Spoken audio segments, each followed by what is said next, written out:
মূলত কালি কংগ্ৰেছ অসম প্ৰদেশ কংগ্ৰেছে ভাৰতীয় জনতা পাৰ্টিৰ নেতৃত্বাধীন মিত্ৰজোঁটৰ চৰকাৰখনৰ ওপৰত এখন অভিযোগনামা 2026 তেওঁলোকে প্ৰকাশ কৰিছে।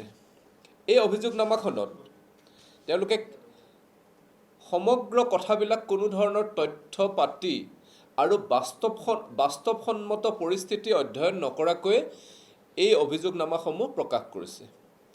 কালিৰ এই অভিযোগনামাই প্ৰকৃততে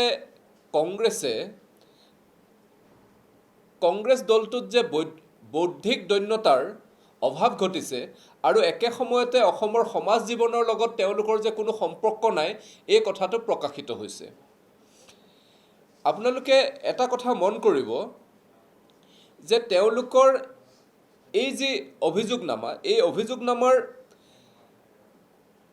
13 নং যিটো দফা, এই 13 নং দফাত তেওঁলোকে এটা কথা কৈছে, তেওঁলোকে অসম চৰকাৰে যোৱা সময়ছোৱাত বনাঞ্চল, PGR, VGR, tribal belt and block তথা চৰকাৰী ভূমিত যিসকল অবৈধভাৱে এই মিয়া লোকসকলে দখল কৰিছিলে তাৰ বিৰুদ্ধে তেওঁলোকক উচ্ছেদ কৰিবৰ কাৰণে এক অভিযান আৰম্ভ কৰিলে, যাৰ ফলত অসমৰ 1,50,000 প্ৰায় 1,50,000 বিঘা মাটি তেওঁলোকৰ মিয়াসকলৰ কবলৰ পৰা অসম চৰকাৰে উদ্ধাৰ কৰিবলৈ সক্ষম হ'ল। এই কথাটো তেওঁলোকে বিৰোধিতা কৰি প্ৰকৃতাৰ্থতে অসমত কংগ্ৰেছে মিয়াৰ সমৰ্থন কৰিলে। মিয়াৰ যি আগ্ৰাসন, অসমৰ সম্পদৰ ওপৰত যি মিয়াৰ আগ্ৰাসন, এই আগ্ৰাসনক তেওঁলোকে প্ৰত্যক্ষভাৱে উৎসাহিত কৰিলে আৰু সমৰ্থন কৰিলে। গতিকে এই কথাত ভাৰতীয় জনতা পাৰ্টীয়ে তীব্ৰ গৰিহণা দিছে আৰু এটা কথা স্পষ্ট কৰিছে যে তেওঁলোকে যিমানেই অভিযোগনামা নিদিয়ক লাগিলে, ভাৰতীয় জনতা পাৰ্টীৰ চৰকাৰখনে অসমৰ ভূমিৰ ওপৰত যি অধিকাৰ, খিলঞ্জীয়া অসমীয়া, হিন্দু, মুছলমান তথা ভাৰতীয় মূলৰ জনসাধাৰণৰ বাবে অসমৰ যি ভূমিৰ ওপৰত যি অধিকাৰ, এই অধিকাৰ কেতিয়াও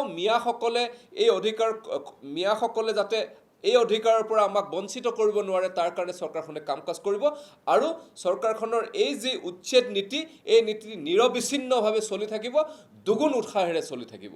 কংগ্ৰেছৰ এই হুংকাৰক কেতিয়াও চৰকাৰখনক কেতিয়াও বিচলিত কৰিব নোৱাৰে। দ্বিতীয়তে তেওঁলোকে এটা কথা ইয়াত লিখিছে যে খিলঞ্জীয়া কংগ্ৰেছ দলক গৌৰৱ গগৈ ডাঙৰীয়ালৈ প্ৰত্যাহ্বান, অসমৰ 1 ইঞ্চি মাটিও খিলঞ্জীয়াৰ মাটি কোনো ধৰণৰ কৰ্পৰেটৰক কেতিয়াও গতাই দিয়া হোৱা নাই। এইখন ডক্টৰ হিমন্ত বিশ্ব শৰ্মা ডাঙৰীয়াৰ চৰকাৰে কেতিয়াও খিলঞ্জীয়াৰ ভূমি কোনো ধৰণৰ বণিক গোষ্ঠী বা কোনো ধৰণৰ কৰ্পৰেটৰক গতাই দিয়া নাই। এই কথাটো আমি প্ৰত্যাহ্বান জনাইছোঁ গৌৰৱ গগৈ ডাঙৰীয়াক। একেটা কথাই যদি চাই, এই কথাটো কৈ তেওঁ অত্যন্ত মিথ্যাচাৰ কৰিছে। একে সময়তে কংগ্ৰেছে অসমৰ যে যুৱক যুৱতীসকলৰ যে উজ্জ্বল ভৱিষ্যতৰ বিৰোধী, এই কথাও তেওঁলোকৰ অভিযোগনামাত প্ৰমাণ কৰিলে। তেওঁলোকে ক'লে যে তেওঁলোকে একে সময়তে কয় যে উদ্যোগ স্থাপনৰ কাৰণে ভূমি দিব নালাগে, ভূমি দিলে তেওঁলোকে বেয়া পায়। যিবিলাক পতিত ভূমি, যিবিলাক ভূমিত আমাৰ কোনো কাম কাজ নাই বা যিবিলাক ভূমি আমি উদ্যোগীকৰণৰ কাৰণে ব্যৱহাৰ কৰিব পাৰোঁ, তেনে ভূমি আমি চৰকাৰখনে উদ্যোগ গঠন কৰিবৰ কাৰণে অসমত যাতে উদ্যোগীকৰণ হয়, তাৰ কাৰণে এই ভূমি বিভিন্ন উদ্যোগ প্ৰতিষ্ঠানক নিশ্চিতভাৱে দিছে।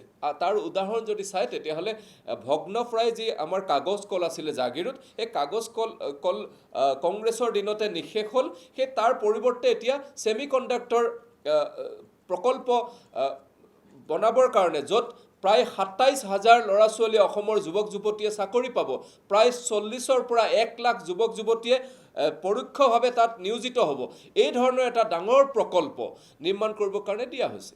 কিন্তু কংগ্ৰেছে তাৰ বিৰোধিতা কৰে। কংগ্ৰেছৰ নেতা মল্লিকাৰ্জুন খাৰ্গে ডাঙৰীয়াৰ পুত্ৰই তাৰ বিৰোধিতা কৰিছিলে। ছেমি কণ্ডাক্টৰ উদ্যোগ অসমত হ'ব নালাগে এই কথাটো কৈছিলে, বিৰোধিতা কৰিছিলে। কিন্তু সেইকাৰণে আজি কংগ্ৰেছে এই উদ্যোগীকৰণৰ কাৰণে চৰকাৰে ভূমি যি নীতি লৈছে সেই নীতিক বিৰোধিতা কৰি এটা কথা স্পষ্ট কৰিলে যে অসমৰ যুৱক যুৱতীয়ে অসমতে যাতে চাকৰি বাকৰি পোৱাৰ পৰিৱেশ সৃষ্টি কৰিব নালাগে তাৰ বিৰোধিতা কৰি অসমৰ যুৱক যুৱতী খিলঞ্জীয়া যুৱক যুৱতীসকলৰ বিৰুদ্ধে এই অভিযোগনামাত তেওঁলোকে অভিযোগনামা প্ৰকাশ কৰিছে। গতিকে এই অভিযোগনামা অসমৰ যুৱক যুৱতীৰ বিৰুদ্ধে অভিযোগনামা। আকৌ যদি এটা কথা চায়, তেওঁলোকে কৈছে যে চাহ বাগিচাৰ যিসকল আমাৰ চাহ বাগিচাৰ যিসকল শ্ৰমিক আছে, আমাৰ চাহ বাগিচাৰ ভাই ভনী আছে, তেওঁলোকৰ কাৰণে চৰকাৰখনে একো কৰা নাই, এই কথাটো কৈছে। তেওঁলোকক মই সোঁৱৰাই দিব বিচাৰিছোঁ যে স্বাধীনোত্তৰ কালৰ পৰা ভূমিহীনভাৱে তেওঁলোকে আছিলে চাহ বাগিচাসমূহত। তেওঁলোকৰ ভূমিৰ পট্টা দিব লাগে, তেওঁলোকক ভূমিৰ আবণ্টন দিব লাগে, তাৰ কাৰণে কোনো ধৰণৰ ব্যৱস্থা কোনো কংগ্ৰেছ চৰকাৰে কেতিয়াও তেওঁলোকৰ 55টা বছৰৰ শাসনত কৰা নাছিলে। কিন্তু ভাৰতীয় জনতা পাৰ্টীৰ ডক্টৰ হিমন্ত বিশ্ব শৰ্মা ডাঙৰীয়াৰ নেতৃত্বাধীন এইখন চৰকাৰে অসমৰ চাহ বাগিচাসমূহত বসবাস কৰা প্ৰত্যেকজন জনসাধাৰণে যাতে তেওঁলোকে ভূমিৰ অধিকাৰ পায় তাৰ কাৰণে সিদ্ধান্ত ল'লে, ভূমিৰ অধিকাৰ দিবৰ কাৰণে আইন প্ৰণয়ন কৰিলে। গতিকে এই কথাই এটা কথা স্পষ্ট কৰে যে কংগ্ৰেছ যে অসমৰ সমাজ জীৱনৰ পৰা আঁতৰি গৈছে, অসমৰ সমাজ জীৱনৰ সম্পৰ্কত যে তেওঁলোকৰ কোনো ধৰণৰ ধাৰণা নাই, এই কথাটো স্পষ্ট কৰিলে। মই আজি আহ্বান জনাম তেওঁলোকৰ নেত্ৰী প্ৰিয়ংকা গান্ধী ডাঙৰীয়ানী অসমত দুদিনীয়া ভ্ৰমণসূচী লৈ আহিছে, আজিও তেওঁ অসমত আছে।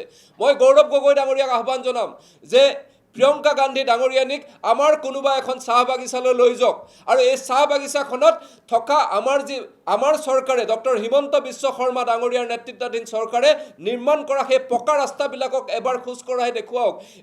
সেই চাহ বাগিচাসমূহৰ যি সুন্দৰভাৱে বিদ্যালয় নিৰ্মাণ কৰা হৈছে সেই বিদ্যালয়ৰ পৰিৱেশ উপভোগ কৰক। সেই চাহ বাগিচাসমূহত যি আমাৰ যি তাত অংগনবাদী চেণ্টাৰ নিৰ্মাণ কৰা হৈছে সেই চেণ্টাৰ তেওঁক পৰিদৰ্শন কৰাওক। এই চাহ বাগিচাসমূহত সুন্দৰ যিবিলাক মেডিকেল চৰকাৰে কৰিছে, মেডিকেল বনাইছে, সেই মেডিকেলবিলাকলৈ এবাৰ প্ৰিয়ংকা গান্ধী ডাঙৰীয়ানীক লৈ যাওক। তেতিয়া বুজি পাব যে অসমৰ চাহ বাগিচাসমূহ সেই কংগ্ৰেছৰ দিনত যি কদৰ্যময় অৱস্থা, কংগ্ৰেছৰ দিনত যি চাহ বাগিচাৰ লাইনৰ যি ৰাস্তাৰ যি কদৰ্যময় অৱস্থা, চাহ বাগিচাৰ যি অংগনবাদী চেণ্টাৰ নথকা সেই চাহ বাগিচাৰ সেই পৰিৱেশ, এতিয়া আৰু সেই পৰিৱেশ চাহ বাগিচাত নাই। গতিকে মই আহ্বান ৰাখিম যাতে প্ৰিয়ংকা গান্ধী ডাঙৰীয়ানীয়ে অসমৰ যিকোনো এখন চাহ বাগিচাত গৈ অসম চৰকাৰে চাহ বাগিচাৰ চাহ জনগোষ্ঠীৰ এই সম্পৰ্কে, চাহ জনগোষ্ঠীৰ বাবে যিসমূহ উন্নয়নমূলক কাম কৰিছে তাৰ সেই কামবিলাকৰ এবাৰ পৰিদৰ্শন কৰিবৰ কাৰণে মই আহ্বান জনাইছোঁ। ধন্যবাদ।